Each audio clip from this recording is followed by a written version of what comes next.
Tell us your name, what are you running for, and what experience do you have that makes you feel prepared to fill this position? My name is A.J. Fox. I'm running for Buncombe County Sheriff, and I have 40 years in law enforcement experience, and I'm ready to be the sheriff of Buncombe County. What are your feelings on the $1.75 million county grant to reduce jail populations, which to some seems to be the root cause of recidivism in the county? Some claim the magistrates won't keep people in jail because of that process. How would you do things differently when it comes to that program? Well, I run the jail. The magistrates don't run the jail. And what they do, and what I do, that's what I do, period. Is the issue surrounding low bail and the regular occurrence of criminals getting out with a slap on the wrist and general lack of criminalization when it's clearly warranted, in fact, the fault of the magistrate, judges, and DA? Or is it truthfully because the jail is short-staffed? The jail is short-staffed. Sometimes there's 8, 9, up to 12 running the jail when there should be 18 to 20 plus running the jail. And do you feel like it's because of the short-staffed that we are having so many issues with the criminalization? I think so, yes. Okay. What do you think is the most effective way to deal with low-level drug offenders? Low-level drug offenders? Well, they should be given a second chance. They should be arrested, and they should go before the court, and they should get a slap on the wrist, I think, at first, low level. And then after that, then they are hardened criminals as far as I'm concerned.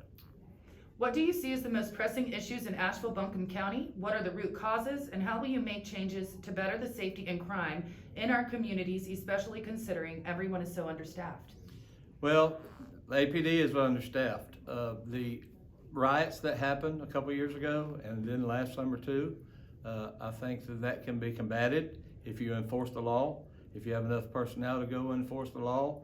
If the APD won't do it, my sheriff's department will do it, and I'll bring in people to take care of that situation. Under North Carolina law that governs nuisance areas, are you willing to enforce those laws? Yes.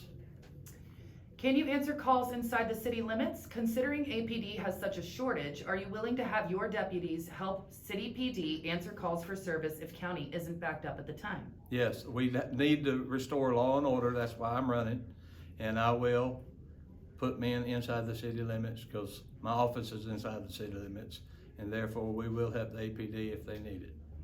Being short-staffed at APD and sheriff departments and losing staff to other places like Henderson County, what are you going to do as sheriff to get more deputies on the road and inside the jail? What is your goal and guidelines when recruiting deputies to work at the sheriff's office? First of all, I'm gonna have a personal relationship with my deputies.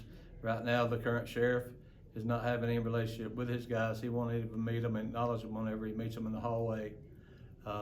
But I have several people biting at the bit to come on with me when I make sheriff, and we will have a staff that's up to date. Perfect.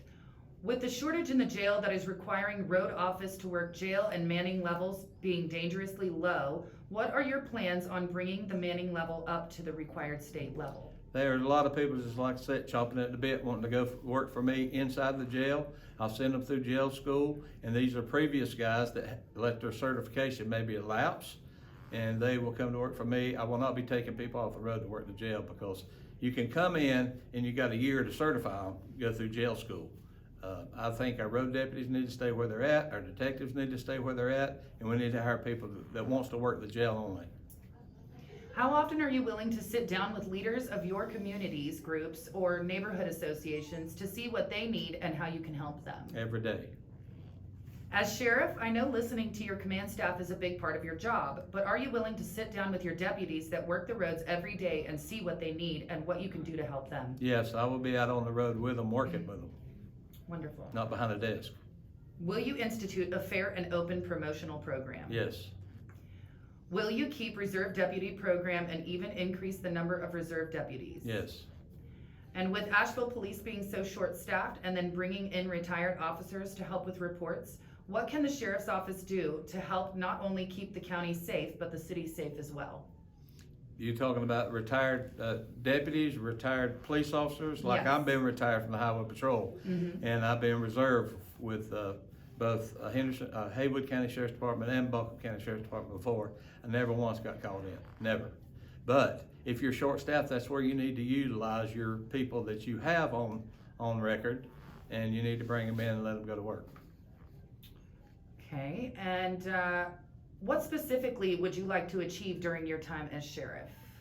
To take our county back, number one, to make sure that the citizens of Buncombe County are safe, and that we have a wellness check. I'm starting a wellness check program where I'll check on the elderly daily or weekly, depending on the severity of their injury or their sickness. And I'll have somebody on the phone line doing that. It won't be me personally, but I'll have somebody on the phone line doing that for me. Great.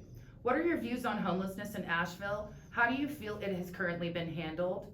And what are your thoughts on camping and panhandling bans? Well, panhandling is in the law books as legal, okay? I don't think it should be. Homelessness, they can't live on private or on public property. They can't live in front of somebody's business at their door, camping out at their door and making it a camp that they've already tore down several places. That's another thing I'll do. I'll tear down the heroin camps and I'll get rid of the needle exchange, because it's not needle exchange, it's needle give outs. And what do you think the solution to the transient population downtown? How do you think we could handle that better? Well, Because we know that transients sometimes tend to be younger, they tend to be, they're a different type of homelessness than we're seeing on a regular basis in Asheville. well, they're busing them in from other states. Well, I'm gonna bust them back out. They're not gonna stay in Asheville or downtown Asheville or in the county. So what are your strategies for reducing the exceedingly high crime rates in Asheville, Buncombe, considering we're rated in the top 10% most violent cities in America? Number one thing is let your men go back to work. Right now, the current sheriff is not letting his patrol officers even stop a car. So if they get somebody speeding, they could have already committed home evasion, armed robbery, breaking and entering, and if you get them speeding or whatever, you stop the car, you can find the evidence that's in the car at that time. But if they can't stop cars, then there's no use for them to be on patrol. All right, and do you have any final thoughts for us? Anything you'd like your constituents to know? Anything that you're planning on doing that may be unique from your competitors? Yes, I'm running as a constitutional sheriff. I will uphold, defend, and serve the Constitution of the United States and the Constitution of North Carolina. Wonderful. Thank you so much, AJ. We appreciate your time. You're welcome. Thank you.